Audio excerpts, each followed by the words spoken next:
सेवा हौवा सबैमा नमस्कार छ। आज चाहिँ मेरो किचनमा सिस्नो पाक्दैछ। यो मधेसको सिस्नो भन्छ, मोरिङ्गा पनि भन्छ कसैले यसलाई, कसैले शीतल जल पाक्दैछ मेरो किचनमा। आज हामी चाहिँ सजीवन भन्छौँ। मैले यो लगाएँ, चिप्ले भेन्डी अगाडि नै पकाइसकेको थिएँ हल्का। अब यो लाउँदैछु म, यो लाउँदैछु। अब यो पाक्दैछ, पाक्दैछ, यो पाक्दैछ। अब यो पाकिसक्यो।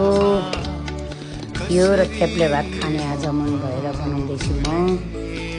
थेप्ले भातको पानी बसाउँदैछु म। पानी उम्ल्यो, चामल लगाएँ। थेप्ले भातको चामल अब पाक्दैछ, रेडी भइसक्यो। अब आधी जति पाकिसक्यो।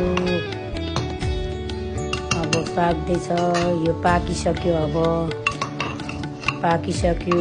अब मेरो लगभग रेडी भइसक्यो। अब खानको लागि म सर्भ गरेँ, रेडी भयो।